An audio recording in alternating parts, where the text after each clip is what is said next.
일주일 만에 900만 원에 이제 매도한 사례죠. 야, 300만 원으로 충분히 800만 원대 부분은 수익을 알 수 있다. 300만 원에 샀는데 1억을 제시를 네. 하시니. 안녕하세요, 경장입니다. 오늘 또 제 옆에는 이범주 법무사님 모셨습니다. 반갑습니다. 네, 반갑습니다. 지분부동산의 진심인 강남역에서 법무사 사무실을 운영하고 있는 이범주 법무사입니다. 반갑습니다. 반갑습니다. 네, 오늘 주제는 초소액 1,000만 원 이하, 2,000만 원 이하의 금액으로 빠르게 1억을 만들 수 있는, 지분을 통해서 만들 수 있는지 이런 것들에 대해서 오늘 얘기를 나눠보고 싶은데, 일단 첫 번째로 여쭤보고 싶은 거는 투자금에 상관없이 지분 경매는 투자가 가능하다고 알고 있는데 그런 거에 대해서 간단하게 좀 설명을 부탁드리고 싶습니다. 네, 부동산 투자하는 방법에는 여러 가지 방법이 있지만 초소액 몇백만 원짜리로 투자할 수 있는 거는 지분부동산이 유일하지 않을까. 오늘 소개할 부분은 네 가지 정도 들고 왔는데 요거는 이제 다 1,000만 원 미만으로 200만 원, 300만 원, 500만 원, 800만 원의 투자금으로 이제 수익을 냈던 사례에 대해서 한번 소개해 드리려고 합니다. 이미 수익이 났던 사례인 네, 거죠? 수익이 나요. 오, 너무 기대되는데 한번 같이 보겠습니다. 등기부등본에 지금 캡처를 주셨고요. 지목은 답으로 되어 있는 건데요. 네. 충청남도 당신 성북면에 있는 주위가 국가산업단지로 조성되어 있는데 답을 30평을 200만 원 주고 매수를 했어요. 고속도로 나와 있고 인터체인지 있고 중간에 성문산업단지가 좀 예정되어 있고 주위에 이제 국가산업단지가 좀 있어요. 당신시 같은 경우는 유명한 또 외목마을하고도 가깝고 네. 30평을 200만 원 주고 매수를 했어요. 일주일 만에 900만 원에 이제 매도한 사례죠.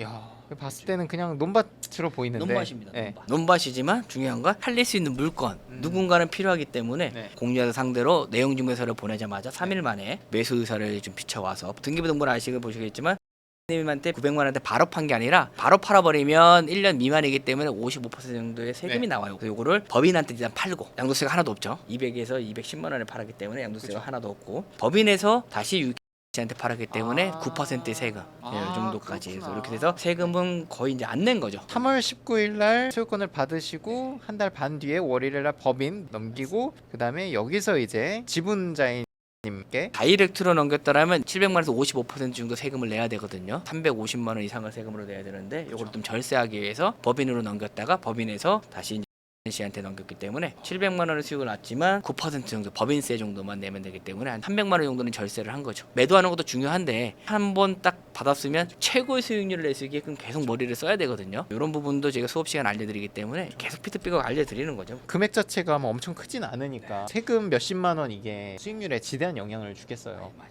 200만 원으로 그죠? 700만 원을 버는 다음 물건 경매로 낙찰받은 건데 나무밖에 안 보이는데 이게 뭐죠? 지금도 마찬가지예요. 이면을 쳐다보지도 감정가 860만 원짜리를 333만 원에 낙찰 받으셨습니다. 800만 원대에 매도를 한 거. 들어오는 사람도 없고 39%의 낙찰을 받았는데 감정가 수준 100%에 팔았으니까 나름대로 또 원칙도 있어요. 임야라에서 아무 임야를 하는 게 아니라 그 당시에는 삼성이라든지 SK라든지 산업단지가 조성된다는 뉴스는 없었지만 경기 남부권, 용인시까지, 평택까지 기업이 사업을 하기 위해서는 공장이라든지 물품을 보관할 수 있는 창고 같은 게 필요하기 때문에 북부보다는 남부 쪽에 그런 공장이라든지 시설을 좀 많이 하거든요. 창고들도 화성 이런 쪽에 많은 걸로 알고 있는데 다 남부잖아요. 2025년 12월 달에 영인 포곡강 고속도로도 나오고 영동 고속도로도 있고 나름대로 치밀하게 계산해서 이 정도라면 충분히 공유자들도 관심을 가지겠다. 임야를 우리가 개발한다는 건 쉽지가 않아요. 사줄 수 있는 사람은 공유자거든요. 공유자들이 왜 필요한지 이런 부분을 좀 잘 맞춰서 300만 원으로 충분히 800만 원대 부분은 수익을 알 수 있다. 이제 물건을 발견하면 조사 단계에서는 어떤 것들을 보시나요? 이 지역의 뭐 개발 가능성도 보시겠지만 분명히 시세 조사라는 것도 해야 될 거고. 기본적으로 임야라는 걸 봤을 때 가장 중요하게 생각하는 거는 주소입니다. 주소. 임야를 할 때 용인시, 그다음에 화성시,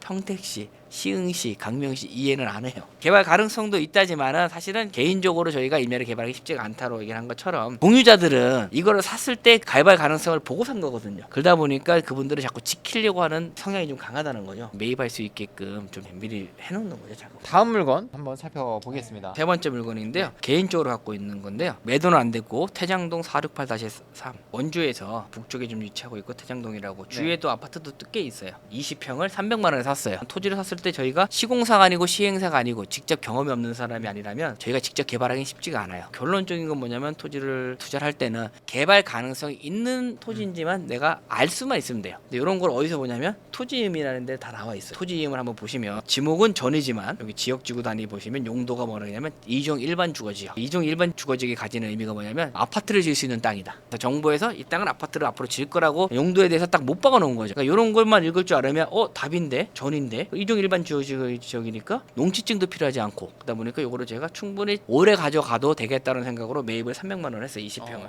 매입하자마자 6개월 만에 한시행사에서 여기서 아파트를 짓는다고 주위에 있던 땅을 계속 사들이기 시작했어요. 그래서 저하고도 협상이 들어와서 1억 정도로 달라고 얘기를 했어요. 300만 원에 샀는데 1억을 제시를 하시는 그 당시에는 임야였고 이제 쓸모없는 땅이라 생각했었는데 이게 이제 2종 일반 지역이다 보니까 시행사에서 한창 부동산 상승기에 맞물려 가지고 3년 정도 전에 아파트를 짓겠다고 이제 시행사 찾아와서 금액을 제시하라고 그래서 저는 1억을 제시했고 왜냐면 그 앞에 땅들은 금액적으로 평당 250만 원, 5천만 원 정도에 벌써 매수한 이력이 있었기 때문에 최소한 그래도 저는 5천만 원에서 1억까지는 가능하겠다. 토지 투자도 300만 원으로 1억을 할 수 있겠다는 모범사를 좀 만들기 위해서 일부러 1억을 제시를 했어요. 코로나 터지고 하락장이 오면서 이 시행사도 땅 사들인 상태에서 PF 대출이 잘 안 나와서 지금 공사를 지금 중지하고 있는 상황이. 미국에서 금리 인하 0.5% 내렸기 때문에 거기 따라서 이제 대한민국도 금리가 인하될 거라 가능성이 좀 보이잖아요. 그러다 보이면 다시 건설사들도 또 시공을 할 때가 멀지 않았구나. 기다리다 보면 다시 또 저희 거를 매수하기 위해서 시도가 들어올 거예요. 뭐 기다리면 좀 어때요? 이거 300만 원에 산 건데 근데 1억을 제안했을 때 그쪽에서 긍정적이었나요? 반응이 그 당시에? 지자체에서 인허가를 받기 위해서는 일정 부분의 95% 정도는 매수해야 되는 일정 조건이 있어요. 이제 그거를 잘 이용해서 제가 최고의 금액으로 한번 팔아보려고 생각 중입니다. 사실은 이거를 가지고 매도하려고 했던 건 아니에요. 2종 일반 지역이기 때문에 다른 사람 지분도 제가 사들여야 되겠다는 생각을 갖고 시작을 했었어요. 오히려. 가지고 있다 보면 시행사들이 아파트를 지겠다고 오게 되면 저희는 더 큰 수익을 낼 수 있는데 소송을 하다가 다른 분들이 협의를 통해서 보상을 받고 소송을 안 하는 걸로 사실은 했어요. 그러니까 제가 투자한 금액은 벌써 다 걷어들였어요. 사실은 서로 윈윈할 수 있게끔 해서 지금까지도 이제 보유하고 있습니다. 사례가 또 있을까요? 태어나서 처음으로 100% 이상을 받아본 물건이에요. 토지 같은 경우는 대지 같은 경우 건축이 바로 가능한 것 같은 경우는 한 60%대. 충분히 내가 100% 넘어가도 가능하겠다. 왜냐하면 지도를 보면 바로 옆에 이제 하이닉스가 있고 저는 이제 토지를 볼 때 주위 토지를 좀 많이 등기부등본을 보는 편이에요. 등기부등본을 발급받아봤을 때 주위에도 하이닉스 땅이 있었어요. 하이닉스가 공격적인 투자를 한다라면 차후에 토지가 필요할 테고 이쪽으로 설비를 늘리겠다고 생각을 했었어요. 3개 정도가 유력지로 나왔었죠. 사실은 이제 이천 바로 옆으로 가느냐 아니면 청주로 가느냐 지금의 용인으로 가느냐. 지금 용인으로 와갖고 좀 안타깝지만 그 당시에 바로 옆에 있던 이천에서 왔었다라면 폭등했었겠죠. 장기간 가져가야 되겠다 생각을 했는데 단순하게 공유자한테 1,200만 원 정도를 받은 것 같아요. 500만 원에 사서 1,200만 원의 매도를 공유자한테 기업에서 뭐 매수를 한다던가 이랬으면 더 큰 수익이 날 수 있었는데 그게 이제 무산이 되면서 지금처럼 저 같은 생각을 갖고 계신 분들이 많으셔가지고 또 오래 가기를 바래서 6명이서 200만 원씩 한 명이 1,200이면 클 수도 있지만 그분들이 느끼기에는 그게 큰 게 아니기 때문에 잘 끝난 경험이 있었습니다. 아쉽지만 그래도 수익률이 2배 이상으로 매도를 하신 또 혹시 있나요? 마지막으로 나름대로 봤을 때 고가인 거죠. 고가. 888만 원. 야, 너무 고가인 비싸다. 거야, 고가. 2,400만 원 감정된 게 888만 원에서 36%. 조용히도 최인구 반도체 부분에 대해서 삼성이나 SK 들어오는 미래 가치를 본 거죠. 이쪽도 주의가 삼성이 소유하고 있는 이제 좀 있어요. 2천만 원 정도의 공유자들한테 바로 매도할 경험이 있습니다. 법무사님이 이런 소액 물건들도 포함해서 여러 가지 지분 경매에 대해서 말씀을 주시고 계신데 또 정규 강의 때 그런 더 디테일한 내용들 말씀을 주실 텐데 강의들 어떻게 진행되는지 좀 소개를 부탁드립니다. 정규 강의 같은 경우는 부동산 투자의 흐름에 대한 시장을 좀 잘 읽을 수 있게끔 좀 알려드리고요. 초소액 100만 원 따위부터 초고액 우량 물건까지 10억대까지도 물건별로 뭐 아파트면 아파트, 빌라면 빌라별로, 토지는 토지별로 하나하나씩 물건별로 진행 중인 경매 물건을 가지고 어떻게 낙찰받고 또 어떻게 해결하는지 부분까지 자세히 알려드리면서 피드백을 해주고 있습니다. 수강생들 중에 법무사 비용도 아낄 수 있게끔 셀프 등기를 좀 할 수 있는 방법도 알려드리고 실제적으로 법원에 현장 체험을 들어가서 처음부터 입찰하는 방법이라든지 나아가서 저희가 가장 두려워하는 낙찰받고 이후에 명도 부분에서 상당히 두려워하거든요. 법적으로 이전 가처분이라든지 그리고 명도를 어떻게 하는지 부분에서 현장 체험을 좀 추가적으로 해드리고 있습니다. 1대1 강의도 지금 신청한 분이 계시고 지금 계속 모집을 하고 있는데 1대1 강의는 기본적으로 사업반이에요. 사업반. 대한민국에서 가장 안전하다고 생각할 수 있는 자산은 부동산을 가지고 경매도 하고 공공매도 하고 제가 가지고 있는 인프라를 통해서 처음부터 물건을 발굴하고 소송을 통해서 해결해드리고 마지막까지 수익을 낼 수 있게끔 좀 하고 있습니다. 좋습니다. 그래서 오늘 또 이렇게 긴 시간 동안 지분 물건으로 결과 만드셨던 물건들을 소개해 주셨고 긴 시간 함께 해주셔서 너무 감사드리고 다음 시간에 또 찾아뵙는 걸로 하겠습니다. 감사합니다. 감사합니다.